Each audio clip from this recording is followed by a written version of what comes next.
Bienvenue dans mon restaurant. J'ouvre enfin mes restaurants. Le Resto Burgous est ouvert. Projet Star Smash. Dans un restaurant qui s'appelle Black and White. Tu t'es déjà demandé pourquoi ces gros youtubeurs se lancent tous dans la vente de burgers? Eh bien, je vais t'expliquer pourquoi ce n'est pas du tout une simple coïncidence. Mais pour bien comprendre, il faut remonter en 2014. Je sais pas exactement si tu te souviens ce que tu faisais cette année-là, mais moi j'étais dans ma dernière année au lycée et à cette même période, il y avait un jeune homme de 21 ans qui était devenu la star d'internet grâce à ses caméras cachées. Son nom, Ibrahim Tchekotchev, alias Ibra TV, aussi surnommé le fameux empereur du pouce bleu. On se souvient tous de lui en train de faire des concepts de malade, comme faire semblant de voler des roues de voiture,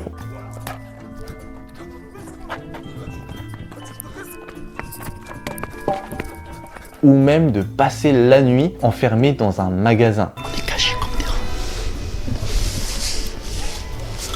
Il prenait des risques énormes, mais Ibra, il avait du flair. Parce que grâce à ses vidéos, il va commencer à sortir progressivement de la galère et changer sa vie pour construire une communauté de plus d'1 million d'abonnés en l'espace de seulement un an. Sauf que voilà, le 10 janvier 2018, soit 4 ans plus tard, Ibra nous sort un tout nouveau concept. L'ouverture de son propre restaurant, le Black and White Burger. En plus, il est pas n'importe où, il est situé en plein cœur de Paris, à Châtelet. Et pour son projet, Ibra va s'associer avec son ami Jam qui l'aidait déjà sur sa chaîne YouTube. Et à eux deux, ils vont établir une stratégie pour faire décoller leur restaurant. D'abord, ils vont miser sur la qualité en rajoutant de la viande de bœuf Black Angus, une viande un peu plus tendre que la viande habituelle qu'on retrouve dans les burgers.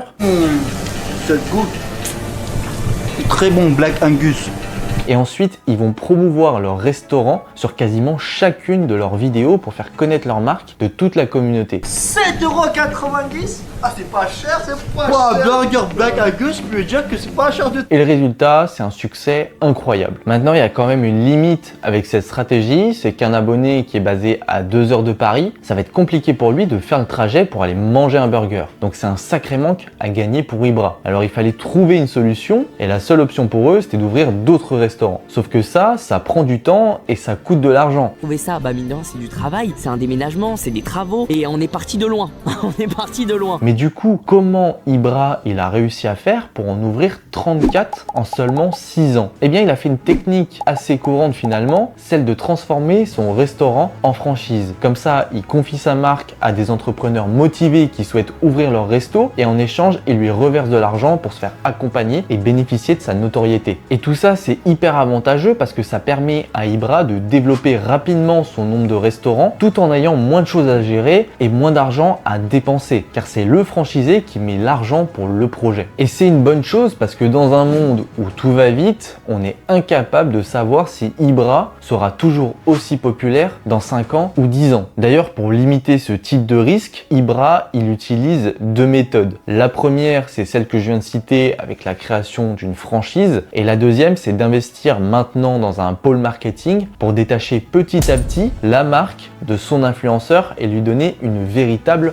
autonomie qui perdurera dans le temps. On veut que ça a son propre âme et c'est le cas que voilà, c'est une identité à part entière, Black and White en fait. Maintenant, il existe une troisième méthode que Ibra n'a malheureusement pas utilisée et qui pourtant lui aurait vraiment permis d'aller 2 à 3 fois plus vite. Et on en a la preuve avec le très cher Charles, alias Fast Good Cuisine, qui en seulement 3 ans a réussi à créer 100 points de vente pour sa marque Pepe Chicken, lui permettant aujourd'hui d'atteindre les 300 000 commandes par mois et des dizaines de millions d'euros de chiffre d'affaires. Franchement, c'est de l'art. Et alors tu vas me dire, c'est quoi cette technique de malade qui fait de Pepe Chicken une véritable poule aux œufs d'or? Eh bien, ce qu'il faut que tu te dises, c'est que Charles, c'est pas uniquement quelqu'un qui fait des recettes ou des dégustations pour sa communauté. Il a plus de 6 millions d'abonnés sur sa chaîne, il est contacté tous les jours par des marques de fast-food qui veulent travailler avec lui. Et en 2020, il est contacté par l'entreprise Taster pour promouvoir une de ses marques. Et Charles, il va vite se rendre compte que Taster, c'est du très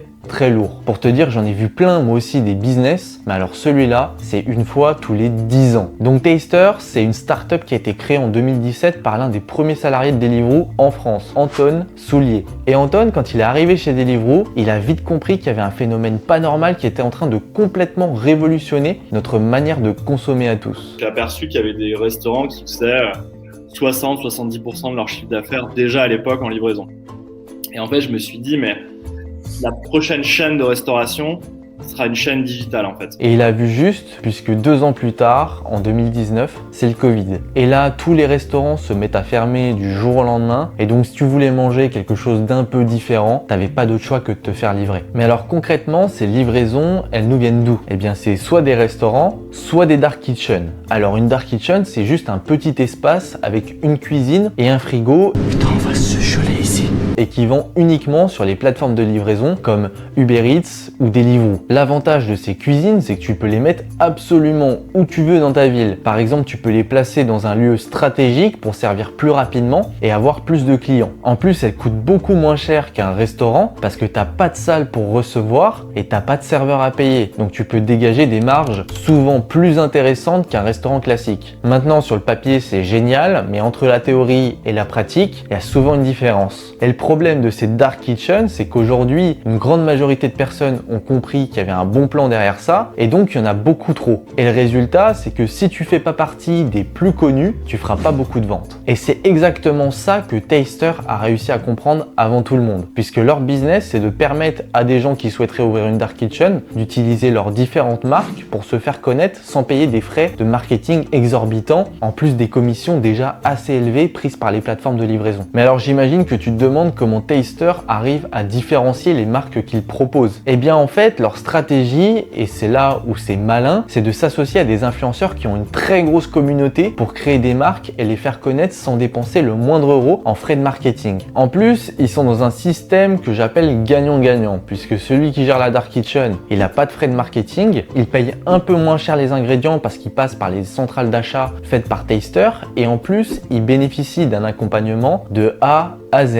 Et contrairement à un restaurant franchisé classique où il va te falloir 1 an ou 2 ans pour créer un nouveau point de vente, avec Taster, tu peux ouvrir ta dark kitchen en 3 semaines et faire du chiffre d'affaires dès le début. Donc ça représente quand même beaucoup moins de risques. Côté Taster, ils y trouvent aussi leur compte puisqu'ils reçoivent de l'argent des franchisés sous forme de droit au bail. Et l'influenceur, lui, par exemple Fast Good Cuisine, il touche un pourcentage du prix de vente sur chaque burger vendu. Donc plus il fera de la communication sur la marque via ses réseaux sociaux, plus il gagnera de l'argent. Et dis-toi que pour chaque dark kitchen ouverte par Taster, c'est potentiellement un abonné en plus de Fast Good Cuisine qui se transforme en client en moins de 20 minutes après avoir vu ses vidéos. Et c'est exactement de cette manière-là qu'aujourd'hui Pepe Chicken arrive à générer plus de 300 000 commandes par mois. Maintenant, Fast Good Cuisine, lui, il est arrivé dans les débuts du développement de la startup. Donc il n'y avait pas encore beaucoup de points de vente et sa marque aujourd'hui se développe au rythme de la création de nouveaux points de vente francophones. Mais récemment, en 2024, Taster a décidé de s'associer avec un nouvel influenceur encore plus connu, Amixem, le MrBeast français. Et à eux deux, ils ont créé la marque Stars Match en référence à la passion du youtubeur pour l'espace. Et là où c'est très fort, c'est que la marque est déjà disponible dans 70 points de vente en moins d'1 an. Je sais pas si tu te rends compte de la folie derrière tout ça, mais ils sont en train de créer des marques qui cartonnent et ça en quelques mois. Alors c'est pas arrivé du jour au lendemain parce qu'il a fallu du temps à la startup pour qu'elle devienne rentable. Et d'ailleurs, elle a levé plus de 30 millions d'euros auprès de fonds d'investissement britanniques. Mais maintenant que la période difficile a été passée, ils sont dans un système de croissance exponentielle où ils vont pouvoir concurrencer des McDo, des KFC, des Burger King. Tout ça sans dépenser des sommes astronomiques en marketing. Mais alors tu vas me dire, la communication ça suffit pas, il faut aussi que le produit soit bon. Sinon la marque elle pourra pas perdurer dans le temps. C'est facile de ramener du monde, mais est-ce que tu vas pouvoir les retenir à travers la qualité? Ça, c'est autre chose. Et bien là où tout le système est très bien pensé, c'est que dans les centrales d'achat de Taster, il y a souvent les mêmes fournisseurs et donc pour des marques différentes, on se retrouve avec des packaging et des ingrédients similaires. Et ça, même si les recettes sont différentes. Donc si par exemple vous aimez Pepe Chicken, il y a de fortes chances que vous aimiez aussi Stars Match parce que c'est quasiment la même chose. Enfin, je pouvais pas ne pas parler de Michou et de Valouz, puisque eux aussi ils ont créé leur propre marque récemment et contrairement aux autres, ils ont une approche un peu mixte. Puisque Michou a d'abord ouvert son restaurant sous sa marque Milly à Amiens, puis il a développé une dark kitchen à côté de Paris. Et là, ça commence à tout doucement bien marcher, donc il cherche à développer une franchise à son tour afin de jouer sur les deux tableaux, entre la dark kitchen pour servir les gens plus facilement et ses restaurants pour faire vivre des expériences. Évidemment, nous, le but, c'est après de se répandre. J'ai des ambitions pour Milly, j'ai envie qu'on aille plus loin. Quant à Valouz avec ses fameux burgers, lui, Lui, il a fait totalement l'inverse. Il a d'abord ouvert une dark kitchen et maintenant il déploie ses restaurants en physique à Paris et en région. Et je trouve que c'est un bon compromis parce qu'ils vont pouvoir se développer un peu plus rapidement que uniquement avec des restaurants et en plus ils vont rester propriétaires de leur marque. Donc vraiment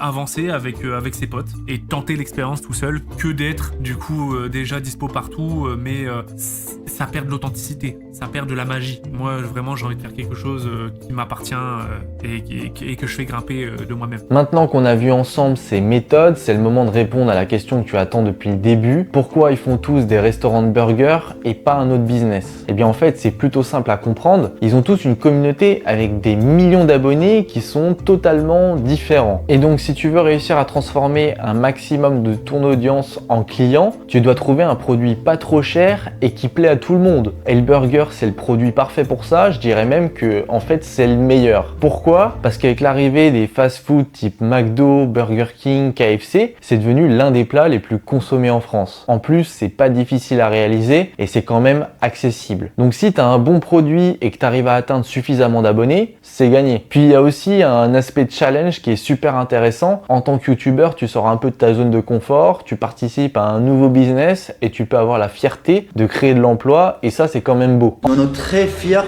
de créer des emplois.